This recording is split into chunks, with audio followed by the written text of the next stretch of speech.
Anong sabi mo? Mabilis na napalapit si Benedicto kay Clarence. Nakwelyuhan ito sa galit na biglang kumain sa sistema niya. Benedicto, hindi ko siya nagawang protektahan.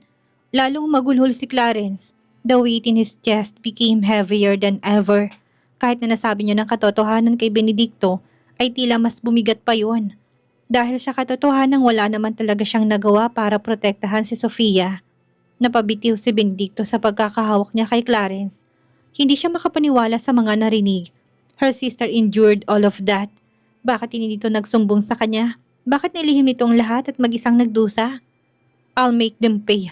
Anas niya. Walang sino man ang pwedeng gumawa sa pamilya niyang nang ganun. Walang pwedeng manakit sa pamilya niya. He had videos of that night, Benedicto. It will ruin Sofia.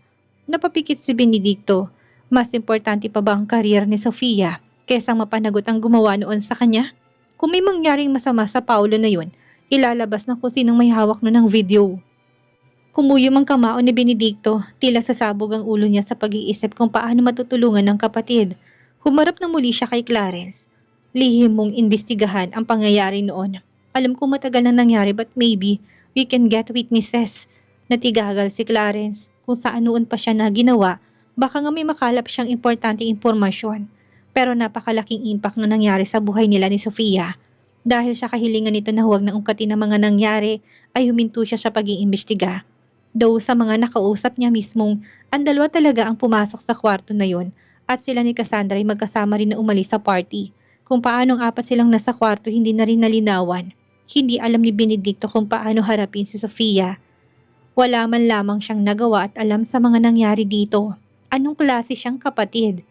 Kay laki na nagawa ni Sofia para panatilihin ang katinuan niya sa pagkawala ni Angelina. Ni hindi man lamang niya napansin na may malaki rin pala itong dinadala. It's his turn also for Clarence. Hinayaan niya itong magpahinga. Alam niyang sa mga mangyayari, hindi lang si Sofia ang apektado. Maging si Clarence na sa hindi niya hinagap ay mamahalin ng isang spoiled brat na kapatid niya. Magkaiba kasi ang mga to ng ugali. Pero opposite attracts nga talaga siguro. Busy siya sa opisina, pag-review ng mga documents, meetings, pag-inspect sa mga factory.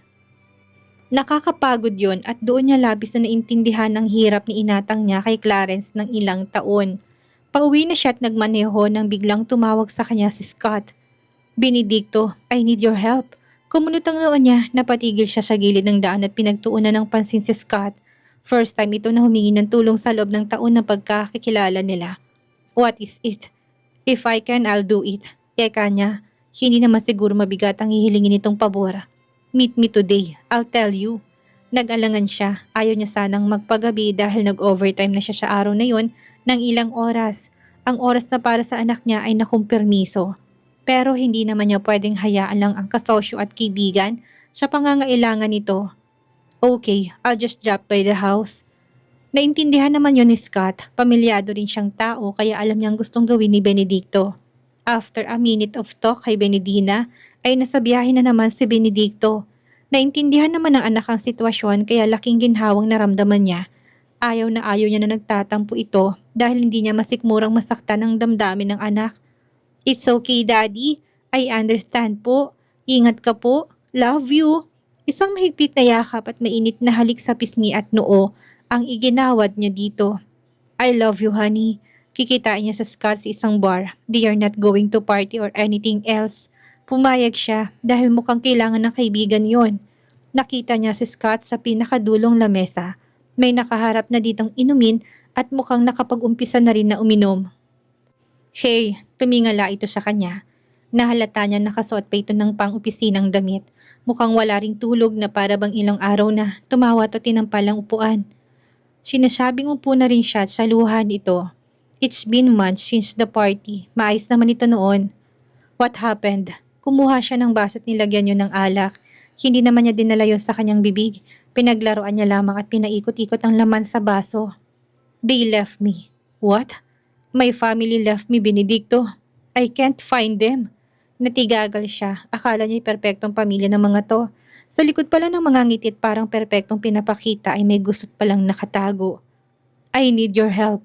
If finding them is easy, I'll help you with that. Lumingon to sa kanya. Mapait nang humiti bago tumungga ng alak.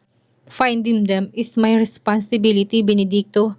I need your help not with this. It's something else. I just don't know if you will agree to it. Napainom siyang bigla. What is it? Instead of me, can you go to Isla Soledad? It's for the business. Kumunot ang noo niya. Isla Soledad. Tumanguto. I'll send you the details if you agree to it. Napaisip si Benedicto. Unang beses niyang narinig.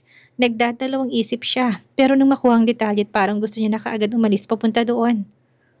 Nakatitig si Rosenda sa isang malaking portrait na nakahang sa gitna ng split stairs sa kanilang mansyon.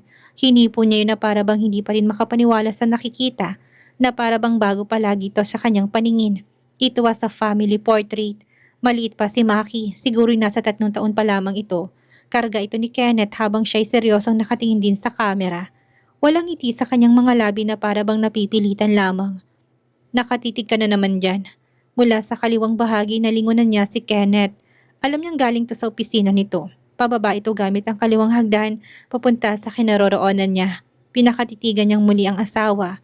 Hindi niya alam pero may kung anong takot ang nasa sistema niya.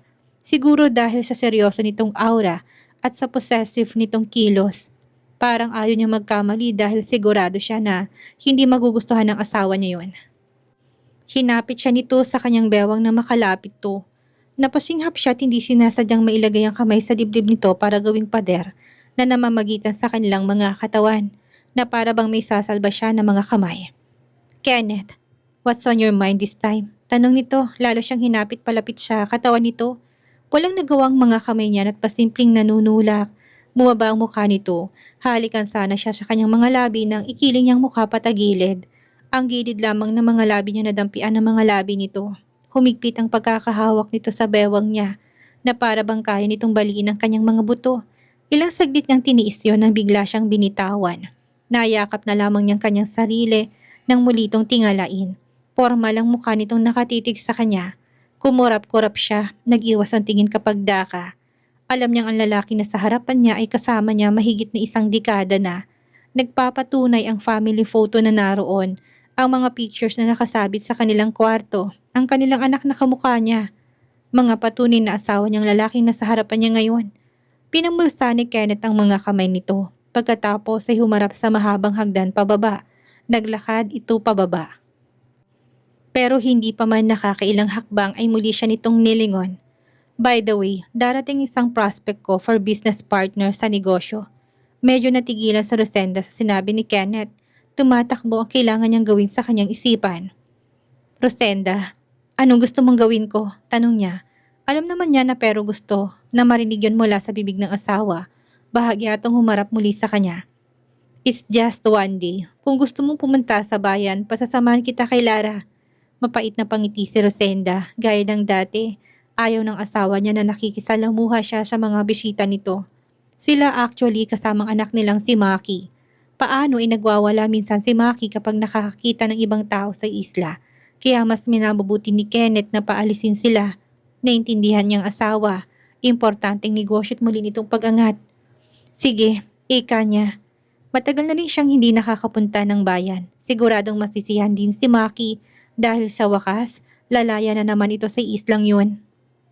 Muli niyang hinarap ang malaking larawan sa puso niya, tila siyang mas nasisiyahan dahil muli siyang makakalaya. Kahit na 1 araw lang, Kenneth was ready to accommodate Scott's youth. Pinrepare niya ng lahat to impress him at sisiguraduhin niyang sa araw na yun ay makukuha niyang tiwala nito. That way, madali na lang niya itong paikutin sa kamay niya. Pinanood niyang bangkang sinasakyan ng asawa at ang anak habang papalayo. He knows it's not the best way to do it, pero kailangan niyang gawin yun. Nahihirapan siyang kontrolin ang sitwasyon kapag nagkataon. He wants to smoothly execute his plans. Yung walang magiging sagabal. Noon sa party, hindi nagkaroon ng chance siyang makilala nila si Scott si Rosenda. Masyadong abalang lahat at sila, kadarating lang ay may pinagtalunan na dahilan upang umalis din kaagad ang asawa sa party na yon. Habang nakatanaw pa rin sa karagatan ay naglabas siya ng sigarilyo. He smokes but not when Rosenda and Maki are around. Humithit siya doon at bumuga at muling tumanaw sa karagatan.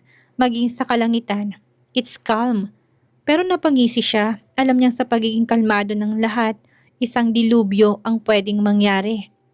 Sir, nakalapag na po ang helicopter. Ani yan ng tauhan na lumapit sa kanya. Tumango siya dito, tinapon ng sigarilyong hindi pa niya nakakalahati sa buhangin. Nang maglakad siya ay inapakan niya yon dahilan upang mabaon yun doon. May sarili silang helicopter para madaling bumiyahe palabas at papunta sa isla. May landing pad sila sa pinakaitaas ng bundok. Mula doon ay may mag-aabang na sasakyan na magdadala naman sa mansyon. Pumasok na si Kenneth sa mansyon upang doon na hintayin ng bisita. Pinaghanda niya si Scott ng mga special na pagkain. Ready ng lahat maging kung paano niya ipupursu ang lalaki. Sir, tatakpan ba namin ang mga litrato? Tanong ng isang katulong, may takot sa body language nito. Tumingin siya dito. No, it's time for me to let the world know I have a family. Kung noon ay tinatago niya yon, ngayon ay mukhang handa na siya. Lalo na tanda na siyang kunin ng itaas. Itaas na dati inupuan ng kanyang ama.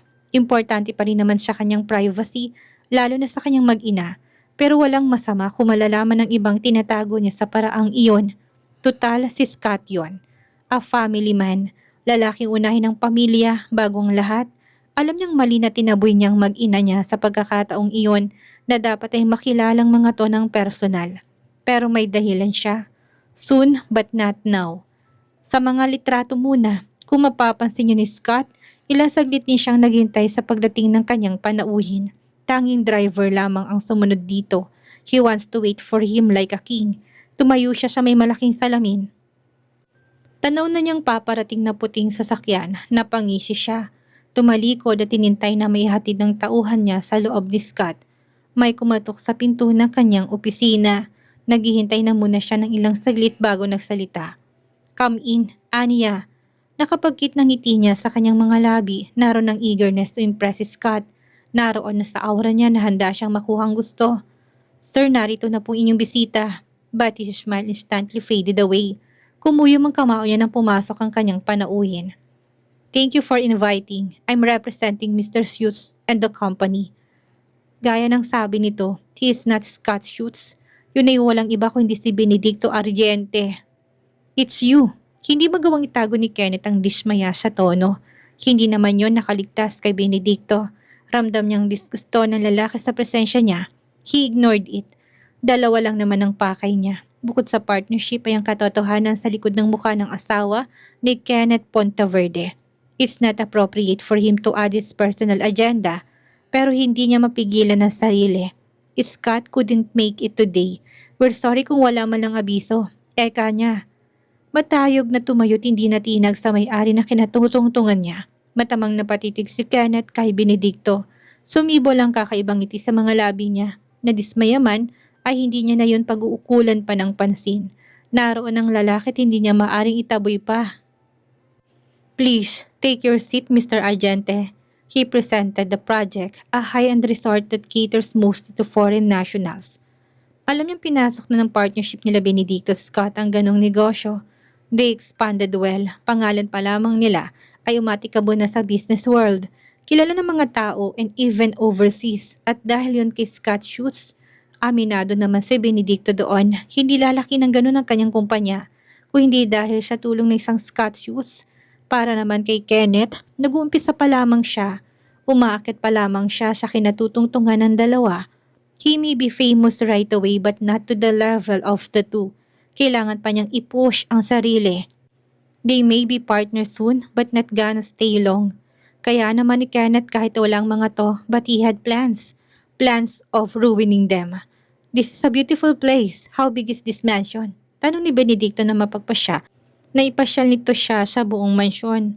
Sa unang bahagi pa lang ng mansyon ang nakikita nito. Around 8,000 square feet. Namangha si Benedicto at hindi na siya magtataka kung galing ang pamilya nito sa mayamang angkan. But it was a secret no one knew. Bigla na lang umusbong isang Kenneth Ponteverde. 10 rooms, full baths. Living areas, may personal gym ang theater area. Isali na rin ang kitchen at dining area. Lalo na mangha si Benedicto. Sa laki ng mansyon, bakit tila walang ingay doon? Where is your family?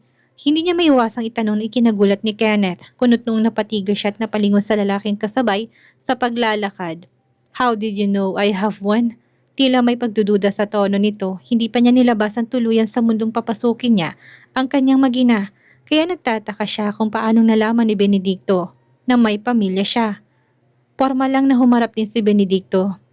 I just guessed it, aniya. Nang nasa hagdan na sila, ay napatigas siya at napatingala sa malaking litratong nasa gitna.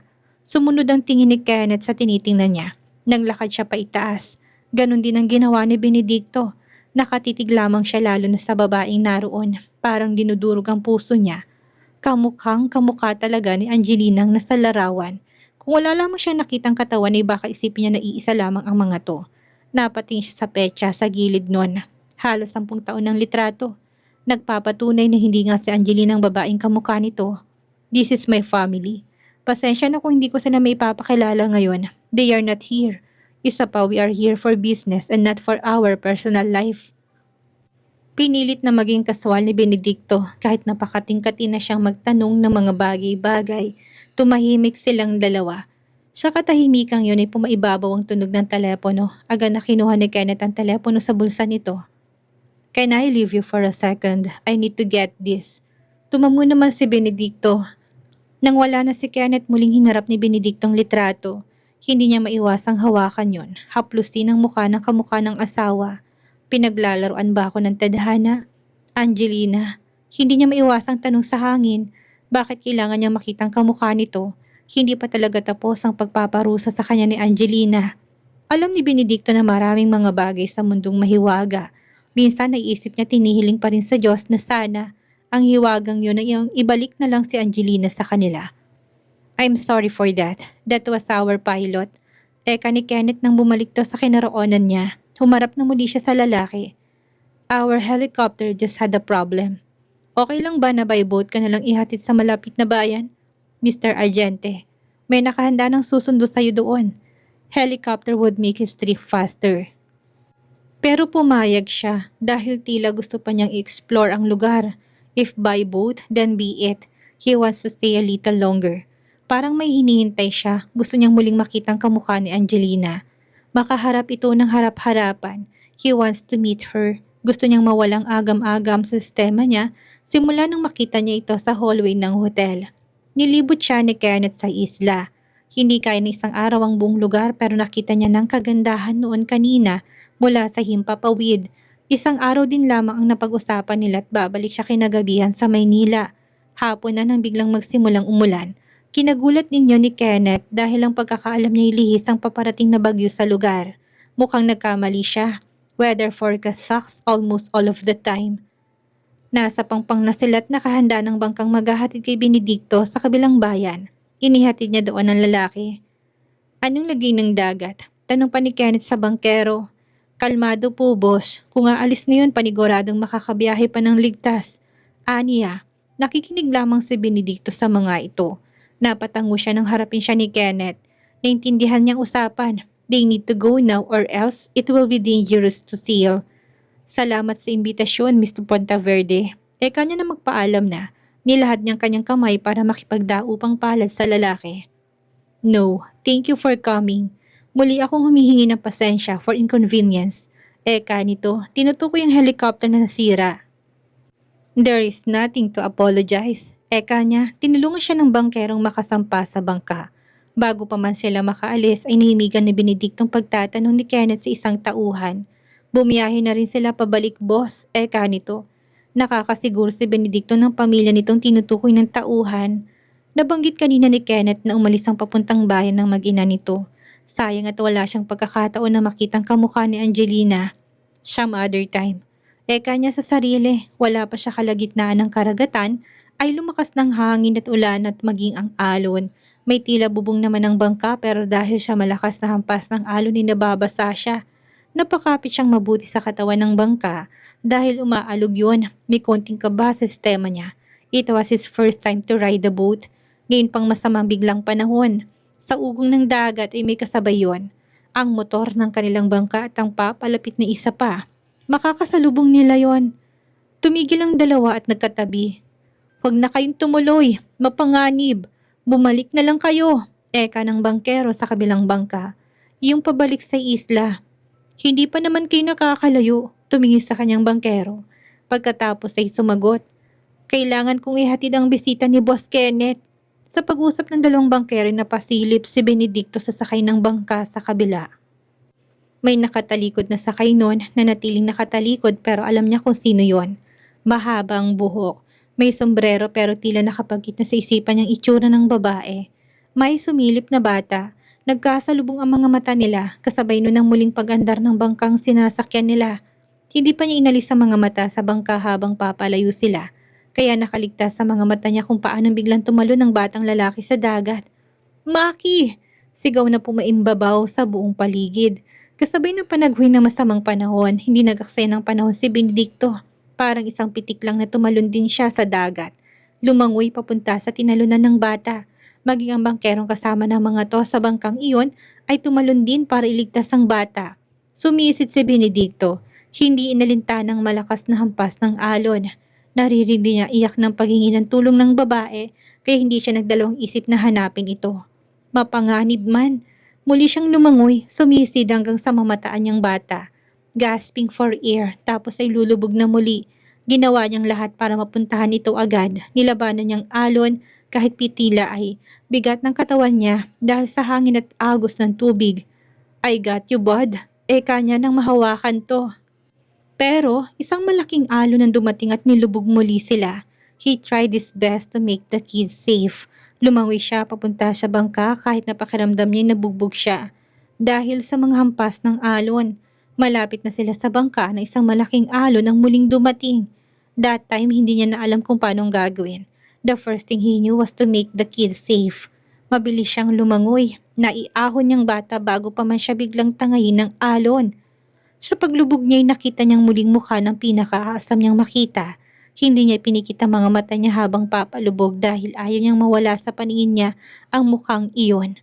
Napangiti siya habang nawawala ng hininga. Angelina, anas niya.